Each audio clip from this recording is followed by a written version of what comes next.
जय श्री राम मेरे प्यारे भाइयों और बहनों। कैसे हैं आप सभी। आशा करती हूँ आप सभी अच्छे ही होंगे। मैं काफ़ी टाइम से वीडियो नहीं बना पा रही थी। आज मैं आप लोगों के लिए शरद पूर्णिमा की व्रत कथा लेकर आई हूँ। उसके बारे में थोड़ी जानकारी लेते हैं। अश्विनी महीने में पड़ने वाली पूर्णिमा को शरद पूर्णिमा के नाम से भी जाना जाता है। इस दिन की पूजा को कई स्थानों पर कोजागर पूजा के नाम से भी जाना जाता है। इस दिन स्त्रियां अपने संतान की खुशहाली के लिए व्रत करती हैं, इसलिए इसकी कथा भी संतान प्राप्ति और उसकी रक्षा के जुड़ी हुई है। व्रत के दिन इस कथा का पाठ करना जरूरी माना जाता है। ऐसे में आइए जानें क्या है शरद पूर्णिमा की कथा। पौराणिक कथा के अनुसार एक नगर में एक साहूकार की 2 पुत्रियां थीं। दोनों ही पूर्णिमा का व्रत रखती थीं।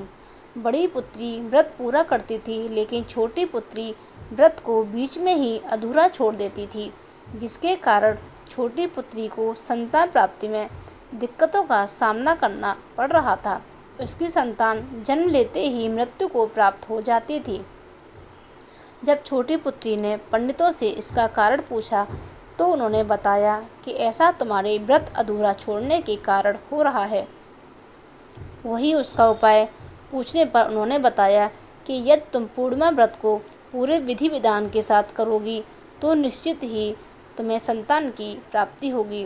पंडितों की सलाह पर उसने पूरे विधान के साथ पूर्णिमा का व्रत किया, जिसके परिणाम स्वरूप उसके यहाँ बेटा हुआ, लेकिन कुछ समय बाद वह भी मर गया। इसके बाद उसने बच्चे की देह को एक पीढ़ा पर लिटाकर ऊपर से कपड़ा ढक दिया। फिर वह अपनी बड़ी बहन को बुलाकर लाई और उसे उस पाटे पर बिठाने लगी। बड़ी बहन जब उस पर बैठने लगी, जो उसका लहंगा बच्चे को छू गया और वह जीवित होकर रोने लगा। यह देखकर उनकी बड़ी बहन ने कहा कि तू मुझे कलंक लगाना चाहती है, मेरे बैठने से यह मर जाता। इस पर छोटी बहन ने उत्तर दिया कि यह बच्चा तो पहले से ही मृत था, बल्कि तेरे ही भाग्य से यह जीवित हो गया।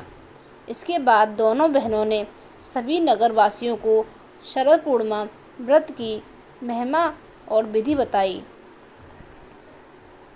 अगर आपको मेरा ये वीडियो पसंद आया हो तो प्लीज़ लाइक करना, कमेंट्स करना, सब्सक्राइब करना और शेयर करना बिल्कुल भी न भूलें। मैं आपके लिए ऐसी ही जानकारी वाली वीडियो लेकर आती रहूँगी। जय श्री राम।